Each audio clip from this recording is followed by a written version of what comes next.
that for myself, I noticed that even when I was somewhat mindful and knowing my experience, and I noticed this especially sitting in the hall here, that there was like a superficiality of the mindfulness, like I could feel it, like there wasn't a sort of falling in and a deepening into greater depth.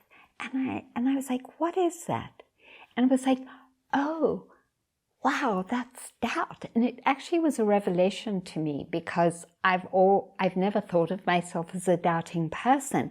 But then when I saw it, I saw that it was this little undercurrent stream going through everything, I couldn't even discern what it was exactly I was doubting. I just was like, oh, this is an understream, an undercurrent in my life of doubt. And I feel so happy to be able to name it. And here's a guess, which is in the very root of those places where we are insecure, in a very core existential way, or where we are where we feel inadequate, some of you've heard me say this so much, where we feel somewhat homeless, or I don't quite belong in this moment. I don't belong in my body. I don't belong in this room. That just some sort of existential sense of being alone and separate from everything. When ignorance, and that's labeled as ignorance by the Buddha, when that is operating in some way or another, it feels to me then there's always doubt. There's just the stream of doubt that's part of it, because those energies are very agitating or separating. And when we're agitated and separate, that interferes with the invitation that was first offered to us, which is, how could anyone tell me that I'm anything less than beautiful, right? That I have a home. That because I'm a human being, I deserve, not deserve as an arrogant, but in respect of life, have a home. Like it's the doubt of that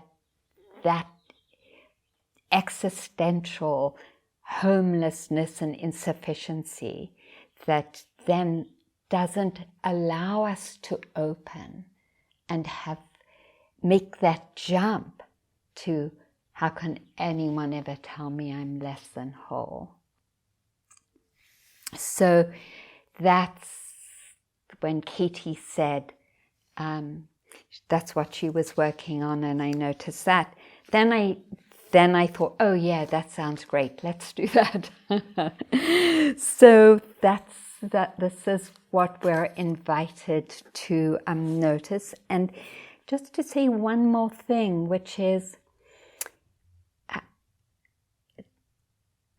this feels so important, that every single one of us are constituted in a way to experience ignorance and the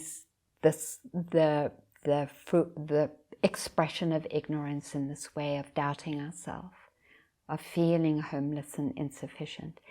And there is never ever a good reason to judge ourselves, because it's part of being alive. We were born with that structure. And we were born for the structure to heal and transform it.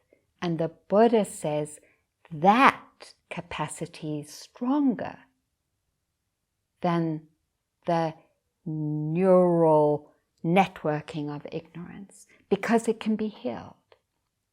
So it's so important when we hit these places not to go into judgment, shame, or blame, or even aversion, because that is our inheritance as a human being. And it can, especially when we're together today, just for today, or just even for a moment today, in the noticing of these energies, it can trigger us to be willing to jump into the other neural network of faith and the capacity to transform and heal. So the acknowledgement through mindfulness and awareness of these energies, in that acknowledgement, that can become the platform, like the diving platform, where we're like, okay, I'm going to jump into the pool of the wholesome qualities. Yeah? Okay.